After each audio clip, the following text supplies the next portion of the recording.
The Fool, a Villain Story, written and performed by Mason Axonit. We open in an old room. An old fairy tale book, leather-bound, lays on the table. It opens to a map of medieval Germany, and the following narration is viewed in the pictures of the book. The 23rd of April, 1245. An interregnum begins in the Holy Roman Empire, a time period marked with no emperor. This lasted 72 years. In August of 1287, Otto von Zweibrücken, the Duke of Zweibrücken, marries Anna von Heidelberg. Joy had befallen him, for they had frequent intercourse. This constant intimacy led to the reign of delight for the people of Zweibrücken. May of 1288. Intercourse became more infrequent for Otto, and he became exasperated. His outrage subsided because of his servant, who he fornicated with in his marital bed, leaving him with an itch that would not cease. All right. We need to get the film started, so let me speed this up, please. Wait, I need to give context. I've got it from here, thank you. But wait, All right, where were we? Yes. So, after Otto came the reign of the Albrechts. First, there was Albrecht the Great, known for great deeds in battle and a strong relationship with his wife. Then there was his son, Albrecht the Good, who was known for charitable giving. He was followed by Albrecht the Sufficient, who did nothing notable in his 14 years as king. His son, Albrecht the Not-So-Stable, had an affinity for punching. This included walls, pillows, and his pregnant wife, who gave birth to his son, Albrecht the Pitiful, who, had issues, which he had passed on to his son, Albrecht the Witless, who placed people infected with the plague in the town centre, about 50 paces from the town's main market. He was quickly usurped by his friend, who was also named Albrecht, but he wanted to be called just Albrecht, for he thought that titles were pretentious. He was killed in a duel by his right-hand man, Benedict, and Benedict became the king of hell. This is where he resides today. Throughout his reign, he began to hang anybody who displeased him. Nobody was off limits, earning Benedict the title, Benedict the Not Very Wise, or just more a king we just try to ignore. Queen Ariel requested that he hire a fool to bring some joy into his life, and he hired Jonathan Aberford, whose wit and humour had the masses rolling on the floor in tears. His career ended when he broke a pot of blueberry wine while he practiced a new stunt in the king's kitchen. He was then hanged. The fool's son witnessed this hanging. The son was taken in by Nicholas and Sarah Godfrey, and the three swore to seek revenge against King Benedict. Sarah became Benedict's daughter Margery's handmaiden, and they waited for their opportunity. The fool's son began observing Margery from afar, but never spoke with her. Sarah's gaze never left the fool, for they were both in love, and nothing confuses a person more than being in love. One day, Benedict decided to hold fool tryouts for his fifth fool. None lasted as long as Jonathan. At the fool tryouts, the fool's son hides behind a nearby oak tree, practicing his performance to perfection. He was frightened, and for good reason. Not 200 paces to his left lay 6 dead bodies on a cart, ready to be wheeled to the pit. King's Platform, day. The wooded area is scattered with large purple and gold flags. The royalty look from a hand-constructed balcony down into a grass area matted down for the performers. King Benedict, in his late 50s, watches appalled. Contestant number 8, 13-year-old boy, is dressed in a brand-new fool outfit. He performs in the grass area, does a tuck and roll, and poses. Your stunts were ordinary, and your face... Contestant number 8 smiles. His nerves overwhelm him. A couple hundred spectators watch intently. repelling. Hang him. No, please don't. Benedict mimics him. A short guard and a mustachioed guard, both in their early 20s, grab him and drag him to the noose. There is a struggle. Over to the oak tree. The fool is in his early 20s and sits behind the nearby tree. He's a serious person and does not trust others. He masks his insecurities with a fake sense of humor. He has a number 11 attached to his shirt. His fool's outfit is a hand-me-down. The fool takes a deep breath, does a handspring, and flings his dagger perfectly into the tree. Opening title sequence.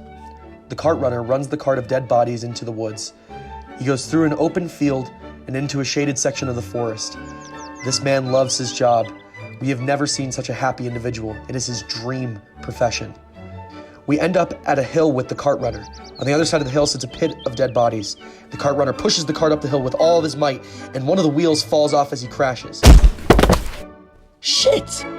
He then drags the bodies one by one over the hill and kicks them over, while the film's title cards appear around him to the music.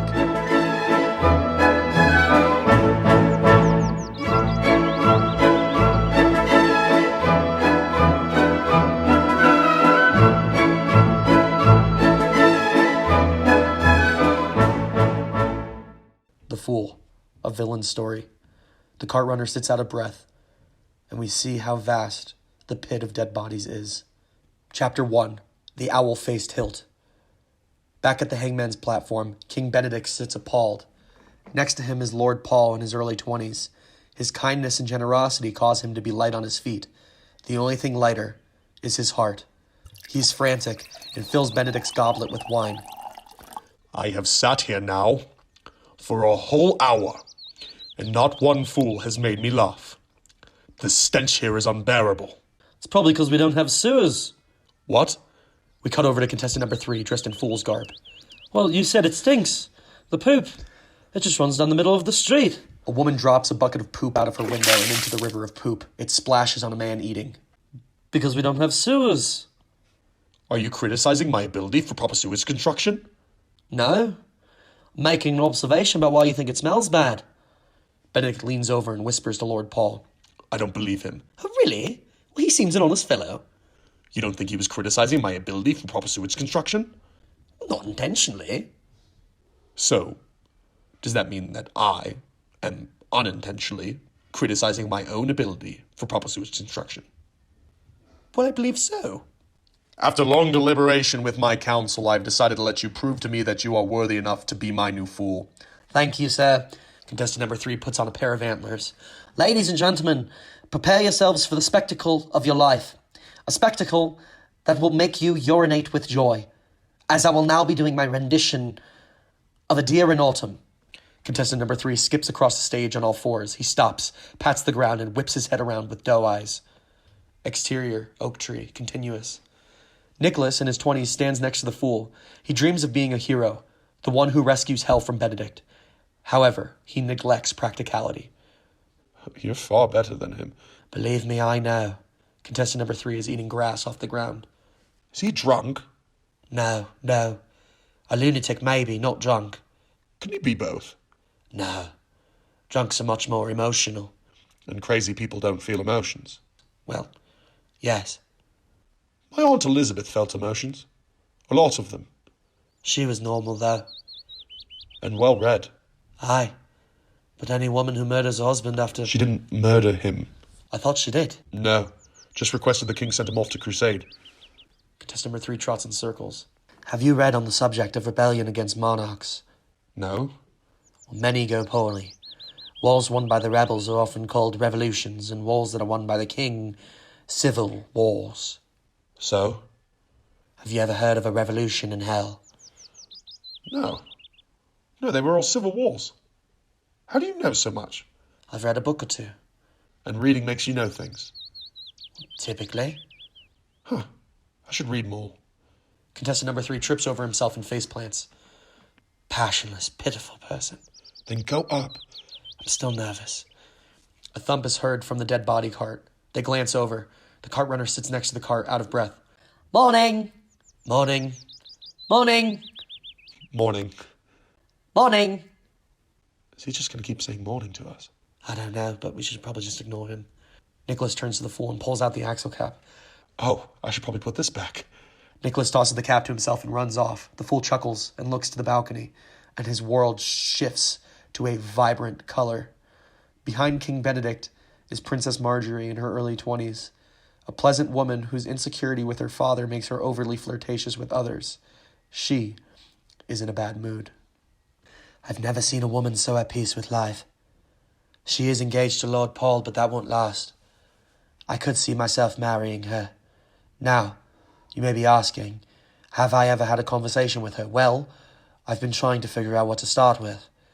Killing your father tomorrow isn't the best icebreaker, but I will put on the performance of a lifetime today and become Benedict's fool. Oh, that will impress her. Such a joyous woman. Back to Grey. We cut over to Margery, who is with Sarah, a strong-willed, clever woman. Her fear of loneliness makes her desperate for love from the fool. everyday hangings. Hanging after hanging after hanging. Oh, is that funny to you, Sarah? Do you expect something else? Not really. He's become uncontrollable. Oh, I'm sorry. And don't apologise. I've grown accustomed to it. What does your father say? It doesn't matter. All I know is we need to make this move shortly. What move? Your friend needs to kill him sooner rather than later. Kill? My father, yes. Your Majesty, Sarah. Please don't. You're clearly not a practiced liar. You are lucky I try not to lie to you. Nonetheless, I know your plans, and I am in agreement. So are you ready for his stunt, then? Stunt? Yes. He will be throwing a dagger at you while blindfolded. Blindfolded? Shh, yes. He said to tell you not to worry. Not to worry? Where is he? Behind that tree. Princess Margery exits. King Benedict stares bored, when Queen Ariel, 55, sits next to him. Oh, he's quite amusing, isn't he? Ha! You think he is amusing? He's as bland as a communion cracker. Contestant number 3 stops. He is clearly offended. Don't be so angry, Benedict. I'm not angry, I'm bored, and nobody is resolving that for me. Contestant number 3 looks to Benedict. Are you all right, sire? Ariel is no longer there. Benedict is talking to himself. Yes, finish. Who are you talking to? Myself. Well, it didn't sound like that, though. You said you think he is amusing, as if you were asking a question to someone. Quiet. Sorry, sir, I remember this correctly, because I have never once been compared to the blandness of a communion cracker, and to be honest, it hurt my feelings. Statement stands. Get on with it. All right. Well, thank you, ladies and gentlemen. I will now be doing my final act, The Young Lady and Her Cat. Contestant number 3 struts on all fours and purrs. Benedict turns away and watches Ariel walk into the woods. She waves bye to him. We cut over to the fool behind the tree. It's an old lady and a dog, I swear to God. Lord Paul smiles at contestant number 3. Oh, there's that pseudo-smile. Just then, Lucy, a 10-year-old little orphan girl, walks by Lord Paul. She takes everything at a steady pace. She's observant and at peace. Lucy! Excuse me, are you all right? I'm fine, thank you. How are you? You know, the sun shines in this beautiful meadow, and Benedict has only killed 4 people today, 3 less than average. Here, buy yourself some delightful clothing. He hands her a bag of gold. Well, I like my clothes. Then spend the money however your tender heart desires. Can I do anything else? No, I'm just confused. Since your parents had passed, I wanted to help. Well, thank you, sir. She hugs him. Of course. He tears up, she runs off, and he wipes his tears. Oh, he's faking it. He watched Benedict hang her parents and said nothing. The fool collects himself, closes his eyes, and breathes in. And his world shifts into a world of colorful fantasy. The trees in this world breathe, and the colors are so vibrant you can almost smell them. When he opens his eyes, Margery appears behind him, and he turns around, sheathes his dagger, and holds out his hand. She grabs it, and they waltz. They waltz through this magical world surrounded by butterflies and flowers. He twirls her into his arms and dips her. He leans in for a kiss. She leans in. But just before they do, his fantasy is over, and he looks up, and the real Princess Margery stands in front of him. What are you doing? Daydreaming. Okay, so I'm nervous? Would a practice run help? Possibly. The fool guides Margery against the tree. They are close to one another. All right. This is a trick my father taught me when I was young.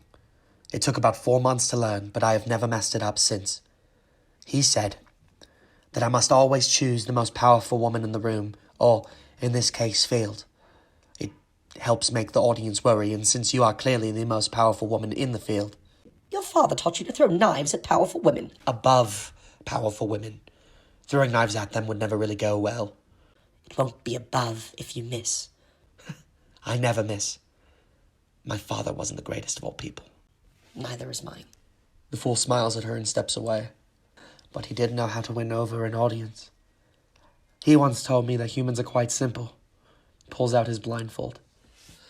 They fear the same basic things. Starvation, debt, lack of love. But you know the thing they fear most? Death? No. Most people think that, though.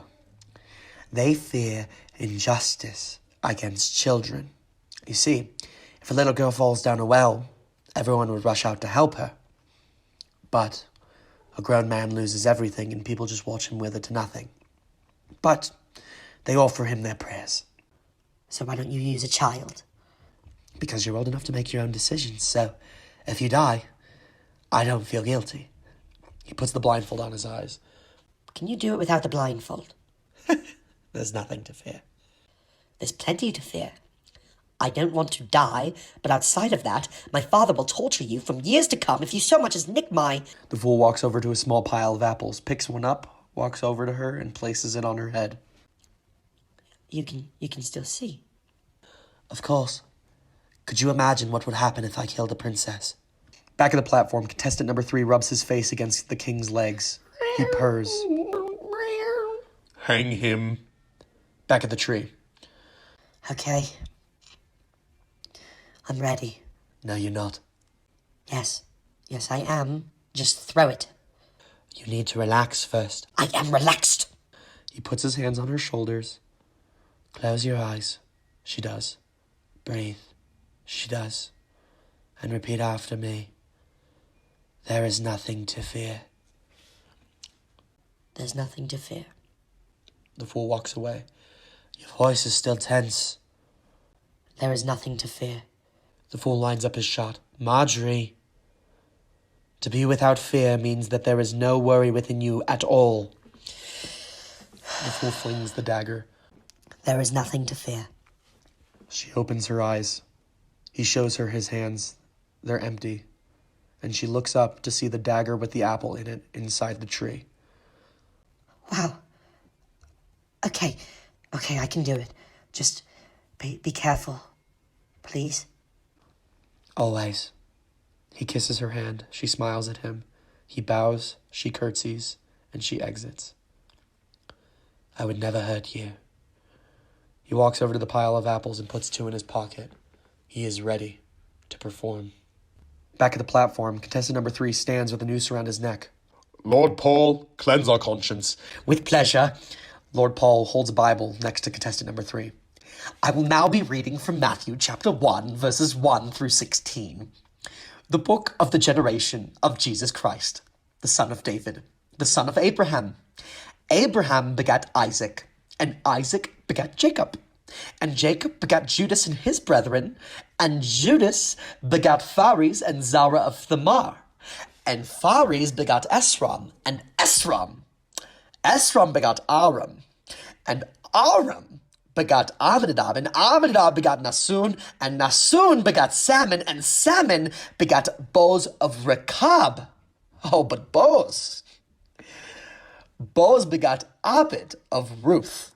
Get on with it, Paul.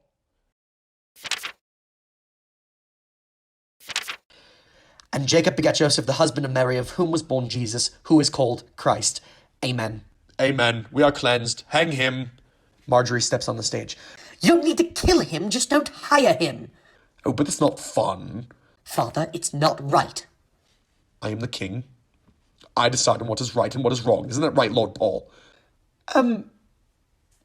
Mostly. Mostly. I don't mean to offend his righteousness. Our decisions on right from wrong come from the Bible. Yes, obviously. I'm saying on all matters that aren't directly in the Bible, that's up to me, yes? Well, What? What does the Bible say about hanging fools? it doesn't say anything about hanging fools specifically. Were you not even listening to me read? If you're going to kill him, at least grant him last words. My daughter is accepted. We shall have a hanging. Last words, fool. Well, God has never failed me before. If God wants me saved, let him save me.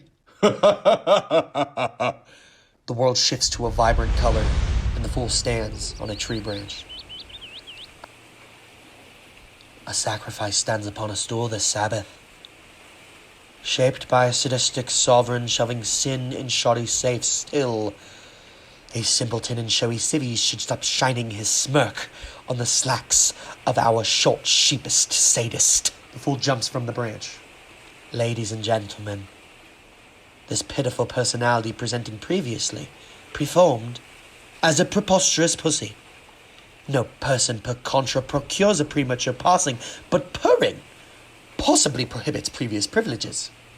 A person's performance presents their proper personality. So, I ought to stop pretending to be a poet and be a fool. You need not know my name, for if you do, your belief in me will affect your view of the quality of my performance. You may call me friend, foe, or, it's probably best just to say fool. The fool pulls out his dagger and stares at its hilt. However, if I could characterize myself, it'd be as an owl. You may be saying this bloke thinks he's smart and contenders. They're the other way round. Good for him. However, these are an owl's most bland features. An owl's wings muffle sound, so, to their prey, their attack is completely unexpected. He eyes Margery. A mouse in the field stands no chance for the silent killer. He throws Margery an apple. She catches it, and he signals for her to place it on her head. She does. He holds up his dagger. King Benedict is on the edge of his seat. This is my owl. It flies nimbly and silently, but there is a catch. It cannot pierce human skin. He pokes his hand with the knife. Nothing. As you can see, it is kind. It harms only things. He tosses the other apple in the air and throws the dagger. It sticks in the apple cleanly, and he catches the hilt, and he takes a bite of his new prize. So, Margery, when I say that there is nothing to fear, I hope you know I'm being deeply honest with you. Margery smiles. The fool flings the apple off the dagger and smiles at her. He pulls out a blindfold and covers his eyes. And King Benedict sits up. Lord Paul bites his nails nervously. Princess, remember what I said. There is nothing to fear. The fool bows, twirls his dagger above his head, and flings it. The blade flies through the air and slices the noose from the post, flies through the apple and into the wall behind Margery, and the audience roars in applause. Contestant number 3 smiles at Benedict, and the fool rips off his blindfold and bows. Benedict leans over to Paul and whispers to Lord Paul. Is that a sign from God? Yes. Are you sure? I mean, he came by and he just cut the noose. Yes, I know, I saw. But if he just said, let me be saved by God, and then God actually saves him. Are you suggesting that God sent a fool to cut the noose? I wouldn't test it. He turns back to contestant number 3. I guess you're free to go. All right. Contestant number 3 walks away, hands still tied behind his back, and he looks to the sky. I like you. You're funny, but I like you. Shall we be friends? All right. Contestant number 3 walks into the forest, and King Benedict stares blankly. Wonderful, astonishing performer. Where did you learn to do such a fascinating stunt? My father. Your father must be marvelous. I wish to meet him. You can't. He's dead. Oh my. I'm so sorry I made you relive that experience. No need to get emotional. My mother didn't even cry this much when he died. Well, then he was cruel. To her, yes, he liked me. So it sounds as if God did the job of a king. That's a way to look at it. I like you. For the first time in my life, I've actually enjoyed the presence of a fool. I don't enjoy much of anything. You should feel greatly honored, because I declare you to be my new fool.